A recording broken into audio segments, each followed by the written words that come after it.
So, hello! Magandang madaling araw na po sa ating lahat dahil alas 12 ko na po nagawa ang ating devotion video na ito dahil nga tinapos yung party and birthday celebration ng aking alaga na mula nung tanghali or hindi naman tanghali, mga 10 pagkagising nila ay sobrang abala na po inyong lingkod. Makikita naman siguro ng mga live ko sa FB na yan, sinamahan sa swimming pool and kumain ng KFC and everything. So, ayan, nag-party-party sila dito sa bahay and ayan, ngayon lang natapos yung trabaho ko bago mag alas 12. So, syempre, naganda pa ang inyong lingkod para sa ating magiging devotion. Pero naka-ready na talaga to kanina pa. Ayan, habang sila ay nag-iinuman, nagkwentuhan, and kumakain. Sinabayan ko na rin ang pagsusulat. So, kahit ano pa man ang mangyari, magpasalamat pa rin at huwag makakalimot na magpasalamat sa ating Panginoon para sa bawat araw na ating napapagtagumpayan. So let us all pray. Ama namin Diyos na makapangyarihan sa lahat, muli nagpapasalamat po kami Panginoon sa buong araw na ito na kami inyong sinamahan Panginoon. Salamat sa buhay, kalakasan at hininga na ipinagkaloob niyo Panginoon at sa panibagong taon na kaarawan ng aking alaga Panginoon. Naway bigyan niyo pa siya ng mahabang buhay, Panginoon, ng talino o karunungan na kailangan niya para sa kanyang pag-aaral upang siya ay makatapos, Panginoon, at gayon din. Salamat, Panginoon, sa mabubuti at mapagbigay kong mga amo, Panginoon, na talagang wala ka nang hangarin pa pagdating sa mga bagay at pagkain na talagang sobrang mabubusog ka at mabubundat ka. Salamat po, Panginoon, sa mga buhay nila. Ikaw ang maghari at naway dumating ang pagkakataon, Panginoon, na makilala nila ang inyong anak na si Jesus at tanggapin bilang Diyos at tagapagligtas, Panginoon. Salamat sa trabaho at sa sweldo na ipinagkakalob nila kada buwan, Panginoon. Kaya kami ay mayroong pangtustos para sa aming pamilya at sa mga gawain ng para sa pagpapalawig ng inyong kaharian dito sa mundo, Panginoon. Naway kayo po ang siyang mapapurihan, Panginoon, sa aming gagawing pag-aaral ng inyong mga salita, Panginoon. At laging maitaas ang tinapos na gawa ng iyong anak na si Jesus sa krus, Panginoon. Na kung saan, Panginoon, kami ay malaya na magpahayag, malaya, Panginoon, na idedeklara sa buong mundo, Panginoon, na walang ibang tanging daan patungo sa kaligtasan at patungo sa inyo, Panginoon, kundi sa pamamagitan ng inyong anak na si Jesus. Ngayon din po, Panginoon, nagpapasalamat po kami sa banal na Espiritu na siya nagko-convict sa amin at nag-i-intercede, Panginoon, para sa aming mga panalangin na hindi man kayang maibukan ng aming bibig, Panginoon. At kahit kami pa man ay natutulog, ay siya ang nagpapatid sa inyo, Panginoon. Kayo po ang mataas sa aming gagawin, Panginoon, at ang inyong lingkod ay mananatiling instrumento nyo lamang po at ipapagamit ang aking buhay at ang karunungan na ipinagkakalob nyo, Panginoon, upang maibahagi ang lahat ng bagay na ito sa aking kapwa at sa mga makikinig, Panginoon. Muli binabalik po namin lahat ng papuri at pasasalamat sa tanging pangalan ng buktong na anak na si Jesus. Amen. Ayan. So, nasa Lucas 27 na po tayo. Ito yung nakasulat. Kaya't ang sagot na lamang nila ng mga makapangyarihang mga taong yun ay hindi namin alam. So, ang message at ang naging pinal na desisyon ng mga makapangyarihang tao na yun na sa tanong ni Jesus para ligtas sila ay hindi nila alam. Application. Masasabi at makikita din natin na matalino din ang mga makapangyarihang taong iyon. Una, dahil sila ay siguradong nakapag-aral, kaya may mataas na antas ng karunungan at hindi mailalagay sa pwesto na iyon kung hindi nila pinaghirapan. Ngunit kahit gaano man sila katalino, hindi sila makakapantay sa karunungan ng Diyos na ipinagkaloob kay Jesus. Dahil kinailangan nila na marami silang magpalitan ng kuro-kuro at masasabi bago nakapagpinal na desisyon. Kumbaga ay hindi nila kaya na isa lang ang magdesisyon. Pinakaligtas na sagot ang hindi nila alam, kaya iyon ang sinabi nila. Kaya nawa sa wala ang pagtatanong, kaya nauwi sa wala ang pagtatanong nila, kundi parang naabala o naistorbo lang ang pagtuturo ni Jesus. Pero nakita naman ng mga tao na maayos ang naging pagtanggap at pakikitungo ni Jesus sa mga ito. Kaya kapag may tinanong ka at hindi ko alam ang isinagot ay maaring tunay na wala siyang alam o maaring inililigtas lang niya o nila ang sarili nila, lalo kung marami silang sumagot. So, purihin ang pagkabasa ng salita ng Diyos, diba? So, madalas, maririnig natin ito sa mga tao kapag tinanong natin, halimbawa, sino ang uminom ng juice or ng soft drinks dito, diba? Yung mga ganong kasabihan. Tapos sasabihin nung halimbawa, mga anak mo, mga kapatid mo o kasama mo sa bahay, hindi ko alam, sasabihin ganun, diba? Sabihin, sinong iinom? Bakit naubos? Bakit nawala dito? Dito ko lang nilagay, diba? So, yun nga yung sinasabi na pwedeng nagpapanggap lang para hindi maparusahan or mailigtas ang sarili kaya sinasabing hindi ko alam.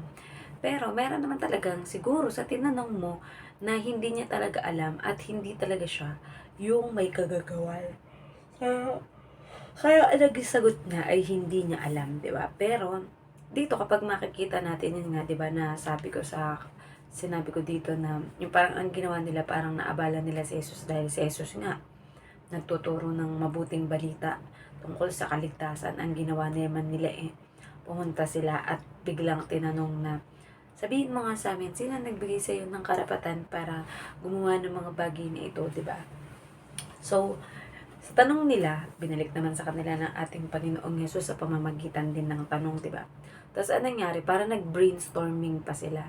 Kumbaga, ano ba ang palagay mo? Halimbawa, Pariseo, ano ba ang palagay mo? Tagapagturo ng kautusan, ano ba ang palagay mo? Pinuno ng bayan, di ba? Ano ba ang sa palagay mo? Pinuno ng mga saserdote, di ba? Basta yun silang mga nag-usap-usap or mga magkakasamang nagtanong sa ating Panginoong Yesus ay nag-brainstorming bago sila sumagot.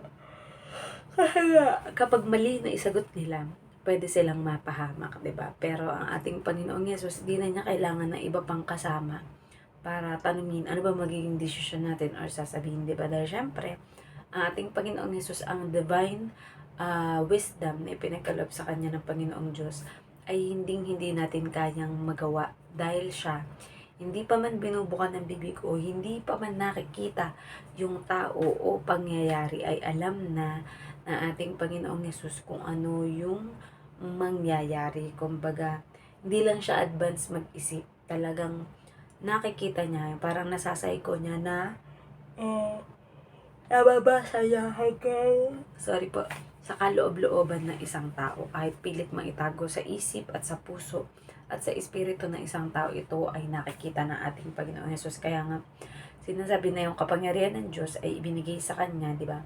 Para yung lahat ng mga bagay na imposible ay magagawa ng ating Panginoong Yesus. At yun nga, yung banal na espiritu, yung kasama na yun ng ating Panginoong Yesus, na kung saan siya din ay ipinagbuntis sa pamamagitan ng Espiritu Santo, di ba? So, makikita natin na malaki yung contribution ng Holy Spirit para sa pagkilos sa bawat mga bagay, di ba? Tapos yun nga, sabi ko nga dito sa paliwanag din is, ito naman mga makapangyarihang taong to, alam natin na siguradong mga nag-aral sila, nagpakadalubhasa. Halimbawa, nagpakadalubhasa pagiging pariseo, di ba? Nagpakadalubhasa para sa pag-aaral ng mga kautusan na para maging eksperto sila, di ba? Kaya sila naging tagapagturo. Tapos yung mga pinuno ng bayan, syempre, pinaghirapan na nagsimula sila sa pinakamababa hanggang tumaas na tumaas yung kanilang ranggo. At ang mga pariseo naman ay hindi rin naman sila malalagay dyan kung hindi ang panahon kasi nila, wala pang Bible school or mga Bible study, wala pang mga tawag dito, discipleship training. Pero sa panahon natin ngayon, meron na mga ganyan, di ba? Pero sa kanila noon, talagang you need to take time and talagang magsunog ng kilay, mag-aral, magbasa ng magbasa, di ba, mag-research, hindi pa naman uso si Google noon. Kaya talagang mano-mano yung paghahanap or pagkalap mo ng mga impormasyon sa mga bagay na gusto mong matutunan, di ba? So, masasabi din natin na meron din naman silang taglay na talino, di ba? Pero, syempre, pinagkaloob yun sa kanila ng Diyos nang nilikha ang bawat tao. So, yun, nakapag-desisyon sila ng pinal na yun nga, di ba, na ang sasabihin na lang nila is, hindi ko alam, na para maging safe sa tanong na madami or safe sa pambabato o pagpaparusa sa kanila ng mga tao. Dahil nga may kanya-kanyang paniniwala ang bawat tao at nirerespeto si Jesus at si Juan na tagapagbautismo. Kaya, 'di ba, sabi siguro ng mga makapangyarihang tao niya, ay safe na tayo kasi naging sagot natin tama. Pero anong nangyari? Yun nga, parang pumunta lang sila doon para magtanong, tapos sila din yung natanong, pagkatapos ang naging sagot naman nila ay hindi nila alam, 'di ba? So, parang 'di ba, it's a little waste of time. Pero syempre, ang ating Panginoong Yesus hindi niya binastos ang mga nagtanong sa kanya na yun. At kung hindi ay ito'y sinagot niya ng maayos at karunungan na nagmumula sa ating Panginoong Diyos, 'di ba? So, yun nga din yung sinasabi na kapag sa ating buhay is ayan, may mga tinanong tayo, 'di ba? On a certain things or a certain pangyayari kung ano ang kinalaman niya doon or kung may alam siya. At pag sinabi niyang wala siyang alam, ikaw na ang balang magtimbang kung sa tingin mo nagsisinungaling lang ba siya? Ligtas lang ba niya ang sarili niya or talagang hindi niya alam, 'di ba? Pero sabi nga hindi tayo katulad ng ating Panginoong Hesus, kaya hangga't maaari, ang gagawin na lang natin ay titanan natin sa kanyang kilos o aksyon kung ano yung ano niya, tawag dito, yung kanyang conviction. Sabi nga may mga kanya-kanya kasi tayong conviction or konsensya, 'di ba? Kung halimbawa, alam ng tao sa sarili niya kung ano yung mga naging atraso niya sa'yo, 'di ba? Pilit niya mang i-deny yan. Pero meron at meron na uusig sa kanyang konsensya na ikaw, halimbawa, may utang kang hindi binabayaran dun sa taong yun, magbayad ka na, 'di ba? O ikaw, tawag dito, pinagnanasaan mo yung taong yun, meron na siyang asawa, meron na siyang pamilya, meron na siyang anak, 'di ba? So, marami ang mga magko-convict sa atin once na ating mga ginagawang bagay ay hindi maganda, 'di ba? Or halimbawa, oy, minamarites mo or chinichismis mo ng mali itong taong ito, 'di ba? So, merong mga magko-convict sa atin. Di ba na lang, may iba na nakukonsensya kung tawagin. Pero may iba naman na parang manhid at walang konsensya na hindi tinatablan ng pakikipag-usap sa kanila or pagpapahiwatig sa kanila ng banal na espiritu. So, sabi nga, maging aware tayo sa pagkilos ng banal na espiritu sa atin kasi may iba't ibang paraan ng Panginoong Diyos para ipayag sa atin ang kanyang mga mensahe o ang mga sagot sa ating mga panalangin. Di ba? Merong iba sa mga pangyayari, merong iba sa tao, merong iba sa panaginip, di ba? Meron naman talagang maririnig mo in a sweet small voice ang boses ng ating Panginoong Diyos na sumasagot sa iyo or kinatanong ka or kinakausap ka or tinatawag ang iyong pangalan dahil merong espesyal na misyon na ipinagagawa sa iyo ang ating Panginoong Diyos. So, nawa po ay hindi natin ipagsawalang bahala ang panawagan sa atin ng ating Panginoong Diyos na ang ating gawin ay tanging ipamahagi sa bawat isa ang kaligtasan na nagmula sa ating Panginoong Yesus. Huwag natin itong ikaya, bagkus ay ipagmalaki natin at dapat nating ipagmalaki dahil ang dugo at katawan ng ating Panginoong Yesus ay priceless. Hindi kayang tumbasan kahit ng anong kayamanan na meron ka dahil ito ay genuine, 'di ba? Ito ay priceless, ito ay walang kapantay, walang katumbas na kahit ano. Dahil wala na talaga tayong pagkamamayari sa mundong to. Ang mga bagay na meron tayo ay pinagkakatiwala o pinaperam lang ng ating Panginoong Diyos sa atin. Ultimo ang ating buhay at hininga. Kaya sa bawat pagising natin sa bawat araw at bago tayo matulog, huwag natin kakalimutan ang manalangin at magpasalamat sa ating Panginoon para sa lahat ng mga biyaya. At kahit sa mga pagsubok o problema na ating pinagdadaanan, ay i-declare mo agad na napagtagumpayan mo na yan, and for sure ang lahat ng ating mga binabalak o pinaplano ay papangyarihin o ipapatupad na ating Panginoong Diyos. Lalong higit kung ito ay ayon sa kanyang kalooban at wala tayong nasasagasaan na ating kapwa. So, let us all gather into our closing prayer para sa gabing ito.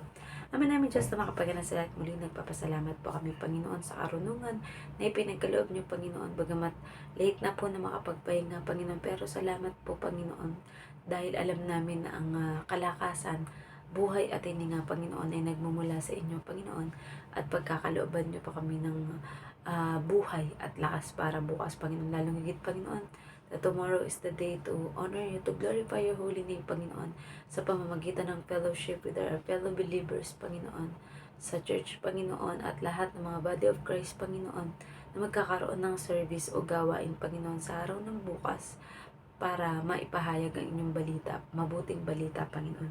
Kaya din po, Panginoon, na lahat ng mga kapatid, kakilala, at mga tao sa buong mundo, Panginoon, na dumadanas sa pinansyal na problema, Panginoon, ay alam po namin, Panginoon, na mapoprovide ang lahat ng kanilang mga panalangin at pinapag-pray sa pangalan ng inyong bugtong na anak na si Jesus, Panginoon. Gayon din po, Panginoon, sino man ang may mga sakit o karamdaman, ito man ay maluba o normal na sakit lamang, Panginoon, itinataas po namin sa inyo lahat ang kagalingan ng bawat isa, Panginoon, dahil alam namin by the stripes and wounds of your Son, Jesus Christ, we are healed. Gayon din po, Panginoon, ano man po mga sigalot o mga problema ng bawat pamilya, Panginoon, mga nag-aaway, hindi magkasundo, Panginoon, at awayan sa lupa, awayan sa pera, awayan sa pamahalaan, awayan sa bawat bansa, Panginoon. Alam po namin, Panginoon, that you are a God of restoration, Lord God, and you want each and every one of us to have unity, to have a good relationship to each other, Panginoon, dahil sabi nga,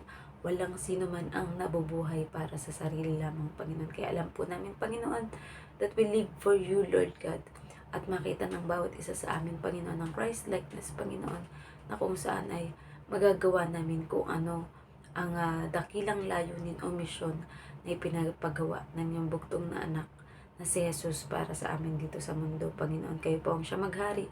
At salamat, Panginoon, sa bawat buhay, Panginoon, ng mga taong ginagamit ninyo upang magbahagi ng inyong ebanghelyo o salita at mabuting balita, Panginoon, sa buong mundo, Panginoon. Nawa, Panginoon, we humble down before you, Panginoon, na if the calling to us, Panginoon, ay lumakad kami, Panginoon, upang maging mga manggagawa ninyo, Panginoon. We pray, Lord God, na ang lahat ng ito, Panginoon, ay magtatagumpay, Panginoon, dahil alam namin, Panginoon, na kayo ang nagpapaganap ng bawat bagay, Panginoon, kagaya sa inyong salita.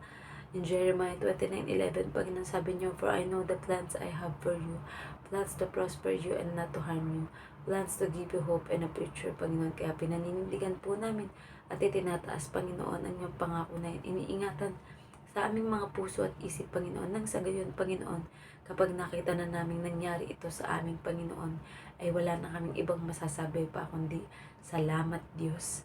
At thank you, Lord, Panginoon, sa lahat na aming mga pinagdasal sa inyo, Panginoon, na inyong tinupad sa aming buhay, Panginoon. Muli, Panginoon, ikaw ang mapapurihan sa buhay ng bawat isa, Panginoon. Gamitin niyo po kami bilang inyong mga alagad, mga disipulo, Panginoon, mga workers, Panginoon, sa inyong ubasan, Panginoon, na kung saan, Panginoon, ay iaalay namin ang aming buhay at lahat ng aming kakayahan para sa inyo lamang po. Muli, binabalik po namin lahat ng papuri at pasasalamat. Tanging pangalan ng bugtong na anak na si Jesus. Amen. Good night po sa ating lahat and God bless. And kailangan ko na rin magpahinga dahil bukas is Sunday. And sasayaw tayo ng tambourine. Di pa nga na plancha yung susuotin ko bukas na lang pagkagising ko. Ayan. So, good night po sa ating lahat and God bless. Love you. Bye.